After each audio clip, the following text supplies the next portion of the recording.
¿Qué tal amigos de Memorias del Volcán? Mi nombre es Raimundo Padilla Lozoya, soy profesor investigador de la Facultad de Letras y Comunicación y doctor en Antropología.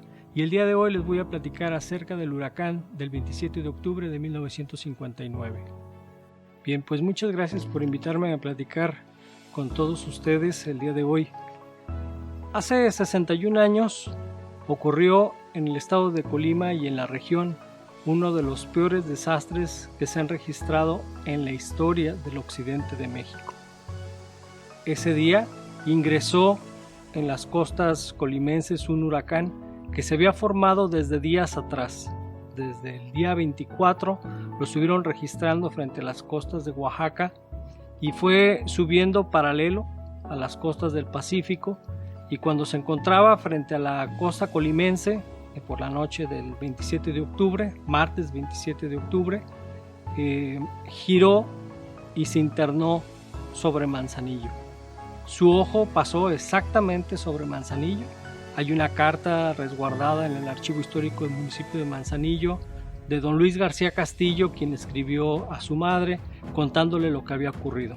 Y en esa carta él relata cómo durante la noche percibió que hubo un momento de calma después de que había percibido bastantes destrozos, el viento intenso, cómo silbaba, no había luz, se refugió con su familia en su casa, pero hubo un momento cerca de las 4 o las 5 de la mañana en que percibió un momento de calma. Entonces fue hacia la ventana de la calle, abrió la ventana, se fijó hacia arriba y dice en su carta que volteó hacia arriba y vio una relampagueadera sin truenos.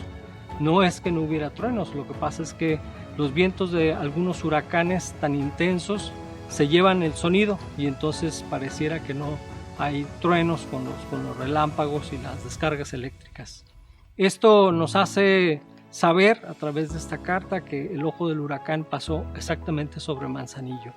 Se trató de un huracán que por muchos años no fue caracterizado físicamente porque no existían los instrumentos adecuados para saber exactamente qué categoría había tenido, y también porque la escala de medición surgió después. La escala conocida como de Saffir-Simpson surgió a principios de los años 60.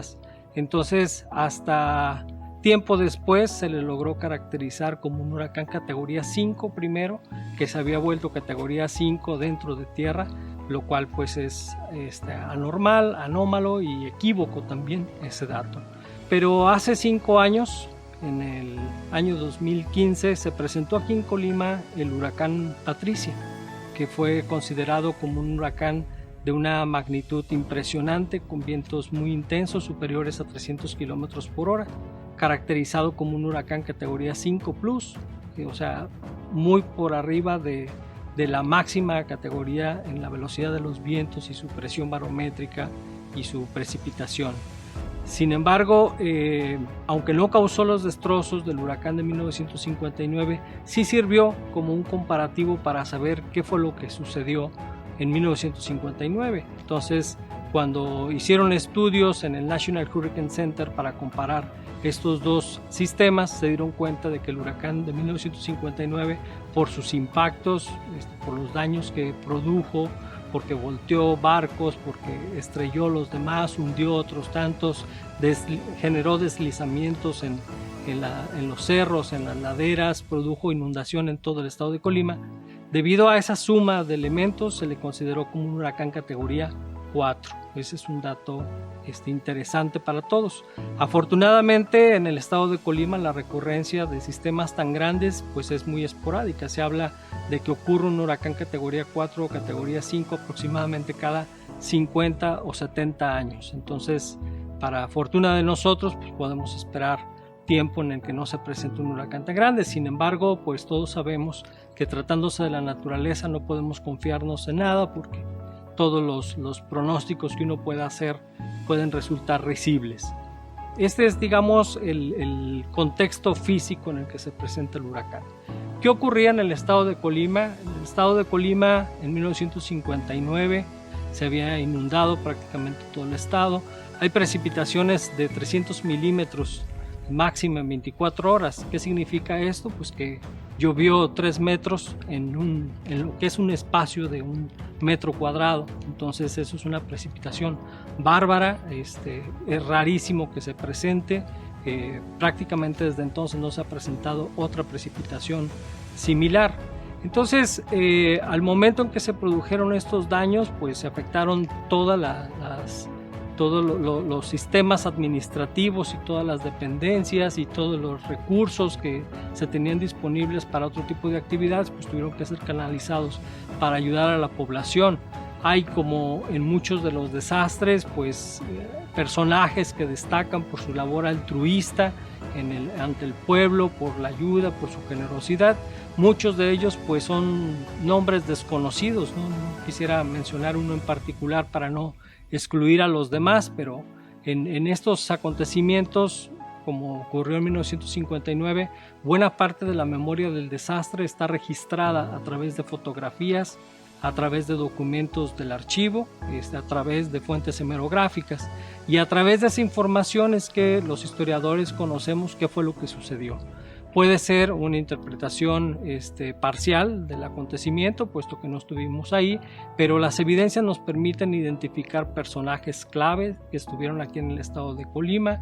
Lázaro Cárdenas estuvo en el estado de Colima junto con otros funcionarios muy importantes de primer nivel, varios capitanes, varios generales que ayudaron con las labores de apoyo a la población. Se repartieron muchísimas ayudas en alimentos, en vestimenta.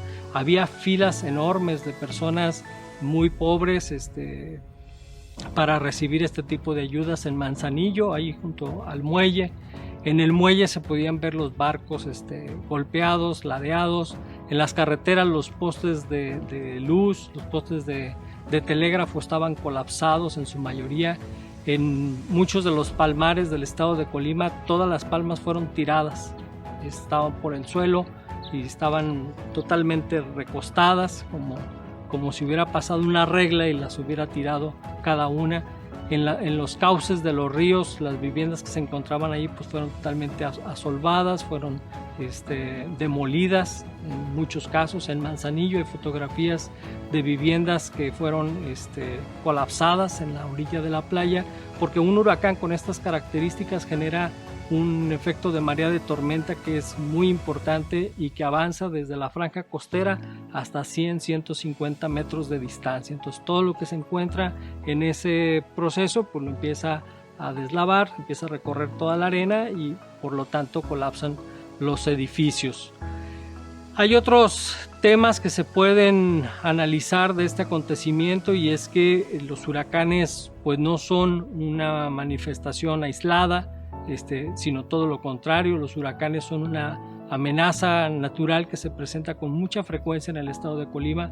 Particularmente en los meses de octubre han ocurrido eventos muy importantes, ¿sí? En algunos relatos históricos puede uno encontrar referencias a tormentas muy grandes en 1881, en 1526 incluso, ¿sí? Cuando apenas se empezaba a conformar la villa de Colima, pues ya se tiene antecedentes de estos huracanes.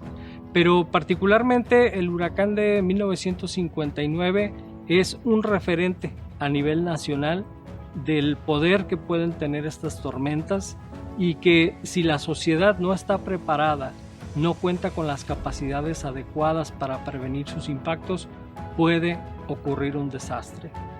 Hay que entender que los fenómenos naturales no son por sí solo un sinónimo de desastre. El desastre ocurre cuando se combinan varios elementos, entre ellos una sociedad con capacidades limitadas de respuesta y con una condición o condiciones de vulnerabilidad que hacen propicio que ese fenómeno natural se convierta en un desastre. Y lo que nosotros caracterizamos como un desastre pues son los daños, son los impactos reflejados en pérdidas de vidas humanas, en pérdidas económicas, en daño en todos los sectores. ¿Qué es lo que hace que un desastre tenga una gran destrucción? Bueno, principalmente el concepto que nos ayuda a entender la magnitud de un desastre siempre es la vulnerabilidad. La vulnerabilidad ayuda a explicar por qué un fenómeno natural como una tormenta tropical puede ocasionar un desastre.